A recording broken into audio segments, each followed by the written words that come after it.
Gary. We're live, and hey, good morning, 5 a.m. Mester Scrum Show. I hope you're doing well today. It's a Friday. It's Fortune Cookie Friday here on the show where we open a fortune cookie later on. And today I want to talk about putting your team in trouble, anti-vacation, you can stay home when you're sick environment. Putting yourself in inability to produce product during your time boxes, your sprints, anytime. So we're going to talk about that a little bit today. And it really comes down to why would you want to create an environment where you had to stop production because somebody was out or took a vacation? So that's a topic we're going to have today. It is a Friday because vacation, summertime here in the States.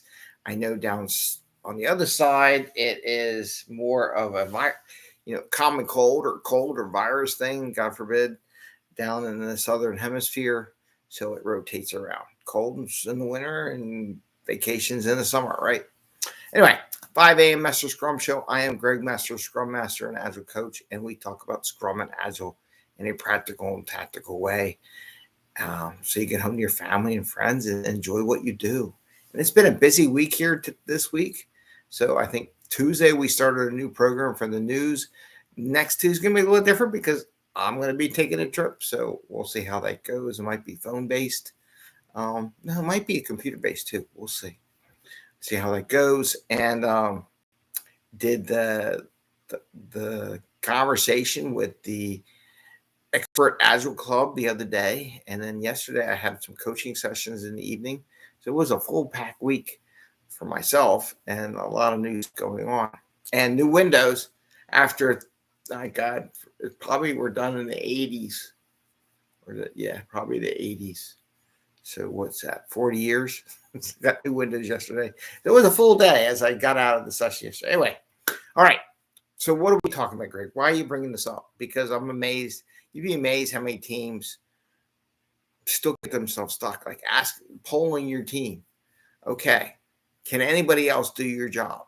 A lot of places there's no. Like, it was funny. I had talked to someone about that. You need to start making sure that more people on your team can do the other person's job. It may not be as well. It may be not as good.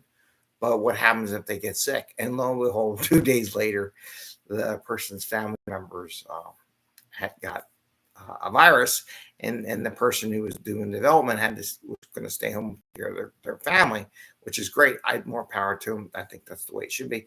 Plus, do you really want them bringing it back into the office? No, you don't want the viruses and cold. You want you to stay home. But he was going to be busy all day because he's taking care of the other people. So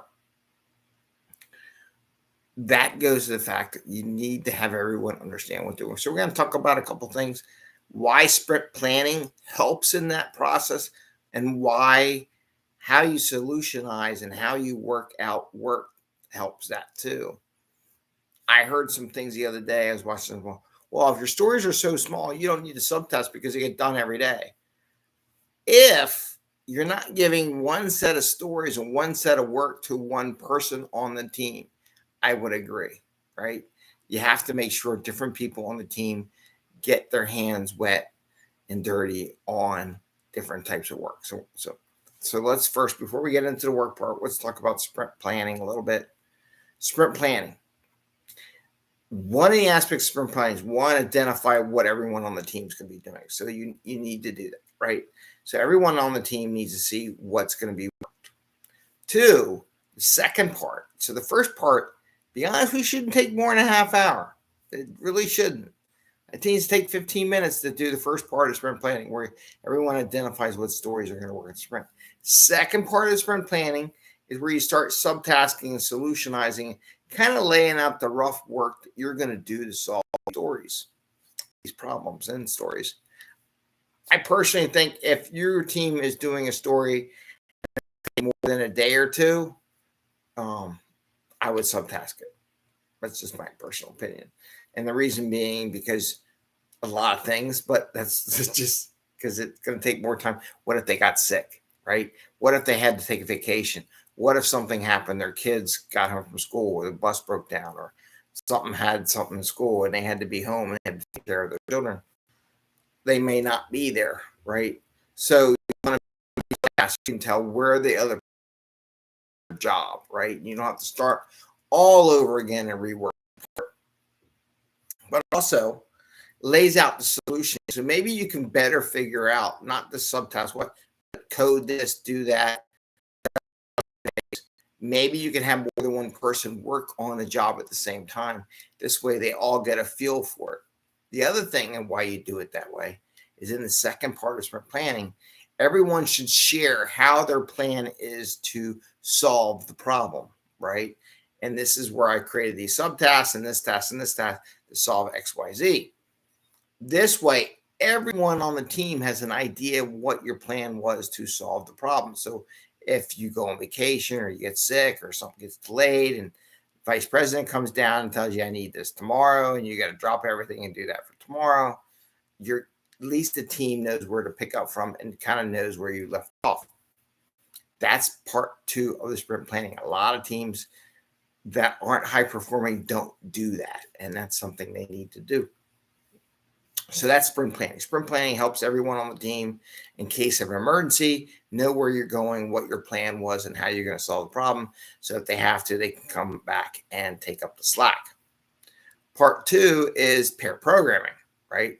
Everyone talks pair programming, not just pair programming in a way of, quote, pair programming where you sit next to each other, but pair programming on solutioning the problem, where you take part of it, I'll take the other part. We'll get together every once in a while so we know how everybody's doing.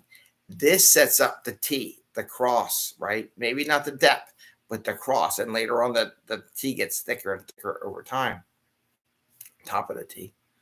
But this way, everyone knows what everyone does. I have asked in the past, are you the only one, anybody in the room, are you the only one that could do what you do? When they raise your hand, well, you can't take vacation because you'll shut down production. That's a bad way of designing your team. As a Scrum Master, if you're doing that, you're doing it wrong, right? You're setting your team for failure. Your job as a Scrum Master is to help set your team up for success, not failure, right? And this stuff does happen. I mean, the other day, it just happened. Kids got sick. The person had to stay home, help his wife and kids. It's just what it is. And now up here in the summertime, vacation, right? If you're not taking vacation and you're not letting your people take time off when they need to because you got to do something because no one else can do it but them, you have designed your system wrong. You're designing a work environment people are going to leave, right? Sooner or later, for the longest time it was, well, I'll do whatever you want. But now it's like, yeah, I can work, move, I'll relocate people more into the migration wherever the work is.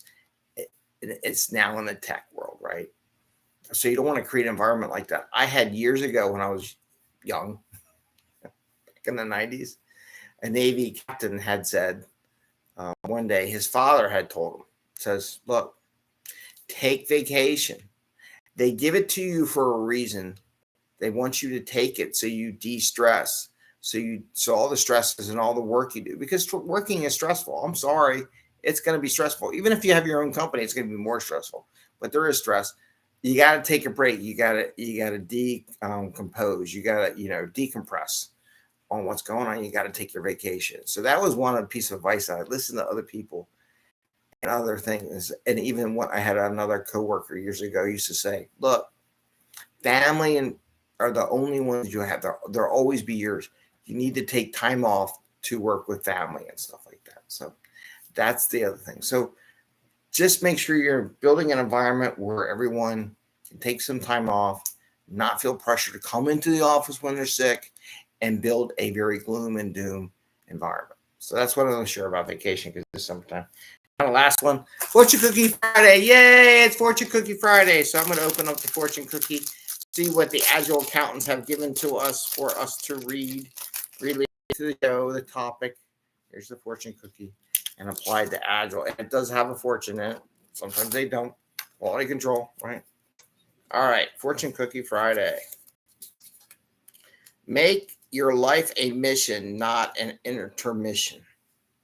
So your mission to go out and enjoy life and everything like that, don't make it an intermission where It's just a break. But we were talking about a break. Take a break, take a vacation.